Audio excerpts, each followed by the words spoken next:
Now it's probably safe to say that Leica photographers are, well, different.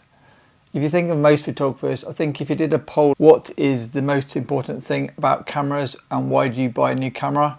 I think the majority of photographers would say more spec, more features.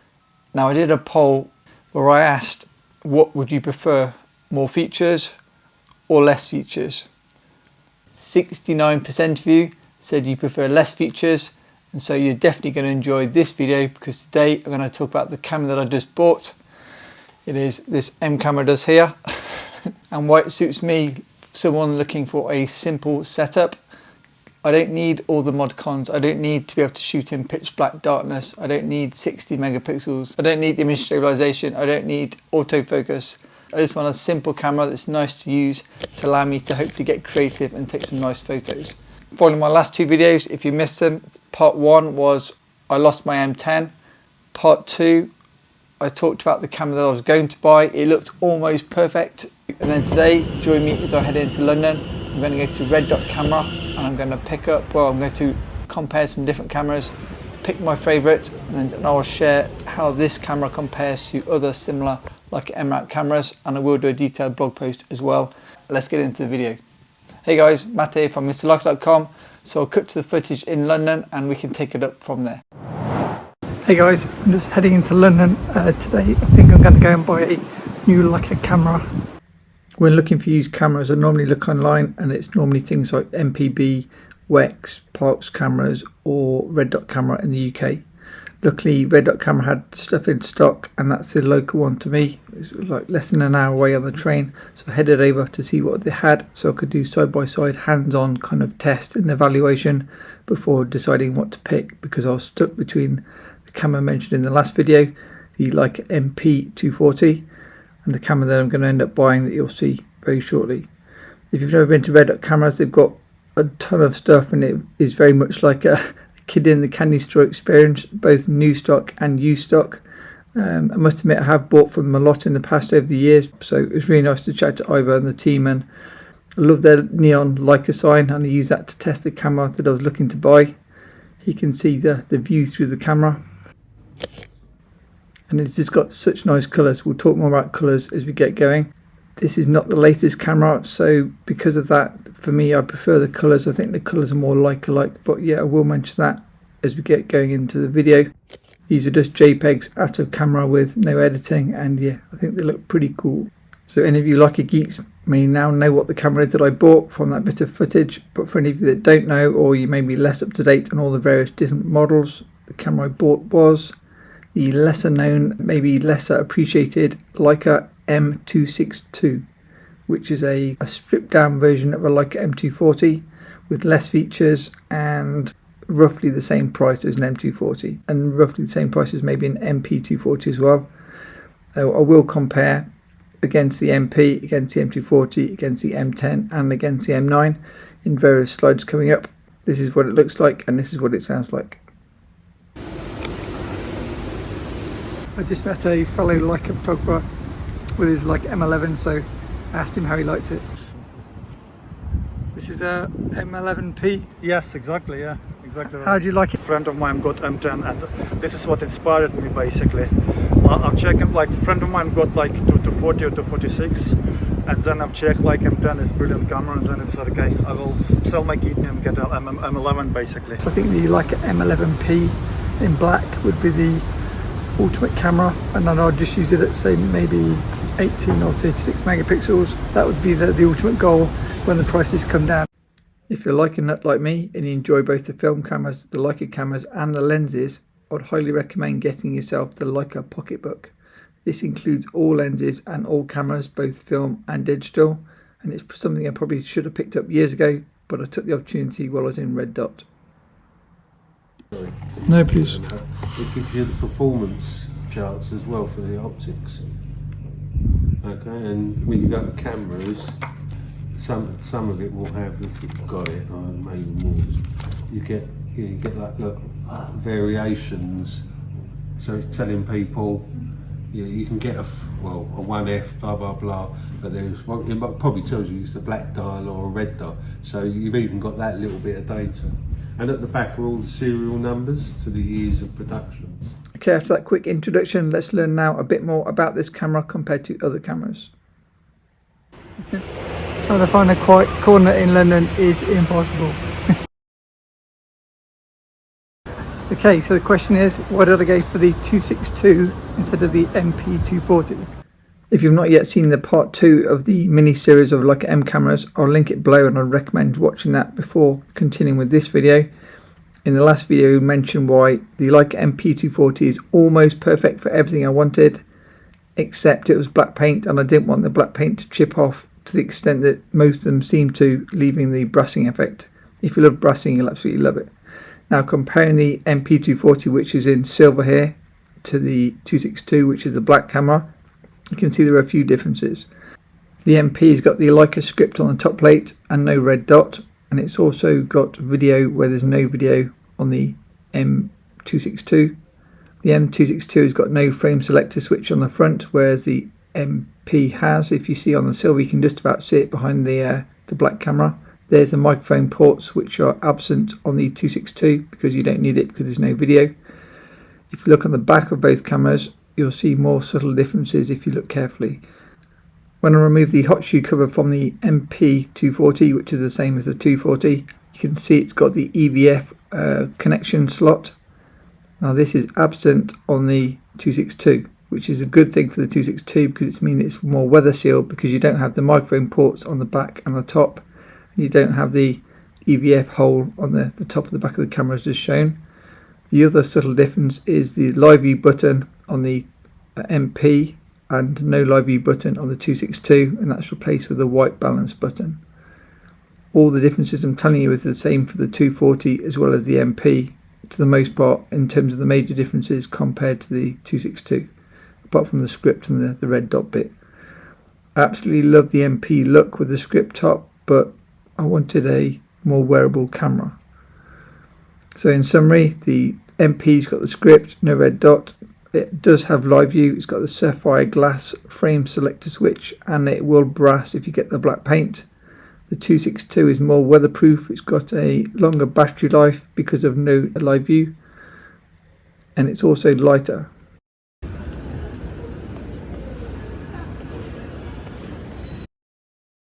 Okay, so the next question is, do I sell my M240 or do I keep it?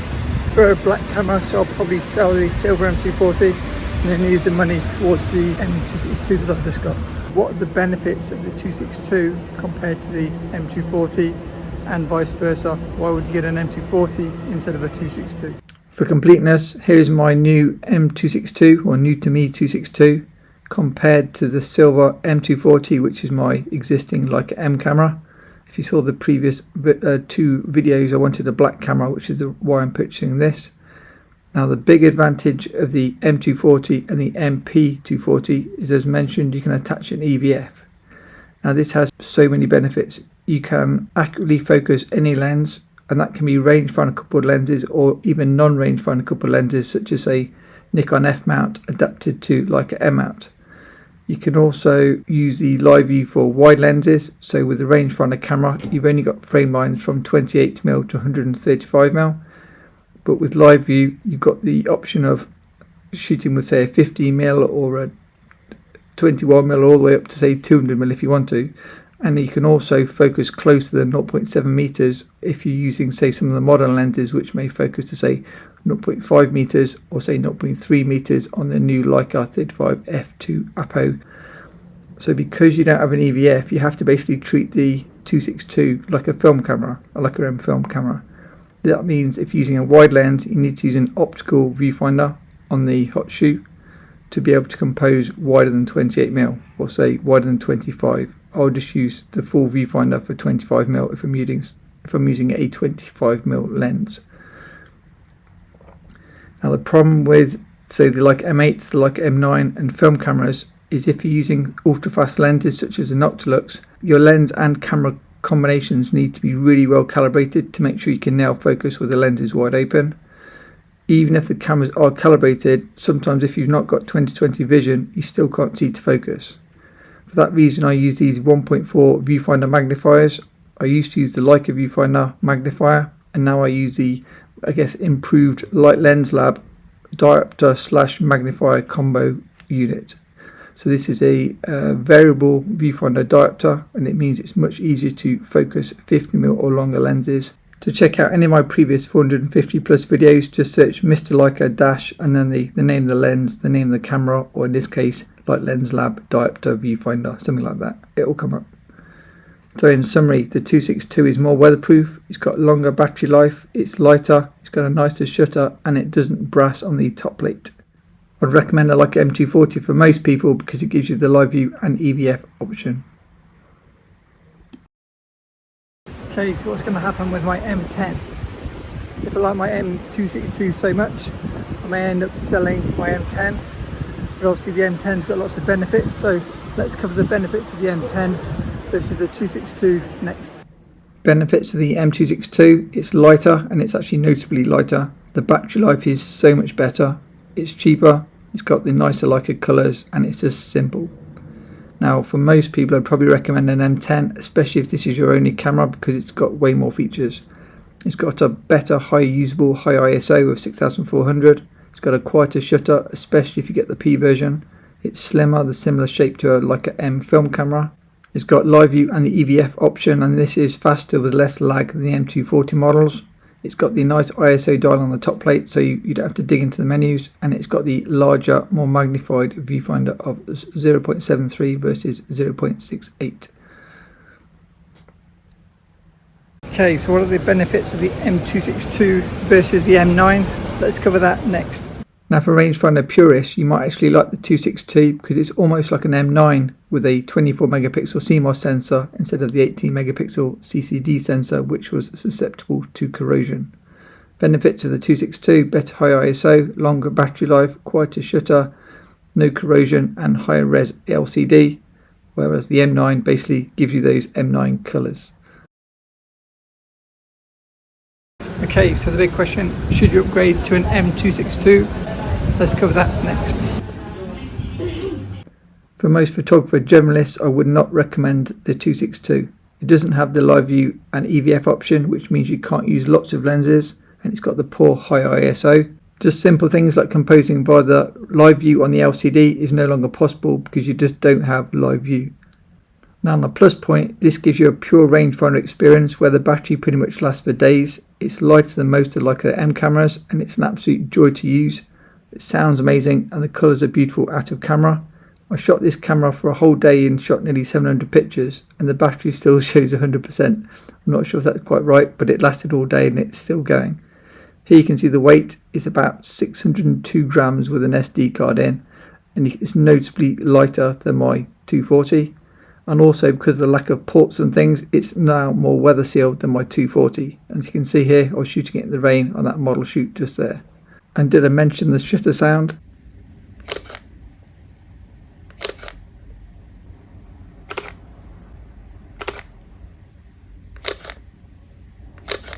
It's definitely nicer than my M240, but I'm sure this is personal preference. Let's now look at the colours. Here is a view through the 262 viewfinder. You don't have frame lines like a film camera until you turn the camera itself on, because the frame lines are illuminated by light themselves. So don't be scared if you see no viewfinder lines when you look to the camera for the first time. Now, if you love your Leica Q cameras or SL cameras, the 262 pairs beautifully because it gives you that pure rangefinder experience without needing to load any film, and then the SL or Q cameras fill in where this camera falls short. Here you can see my 262 next to an M11P during a workshop, and the camera's already been out on multiple workshops. I've wanted to try a few JPEGs, so here you can see me next to my student. I was giving her a tour around London. She'd flown in from Dallas, and I've already started developing my own presets for the 262. I just want to give a bit more pop to those colours and a bit more vibrancy. There you can see her in action with her M11P. This is another workshop, another day. This time a student brought his Fuji cameras and SL2S. If you're a Fuji fan, hold tight, there is a bit more Fuji content coming. He brought 3 Fuji cameras with him, including the X100V, as you saw there.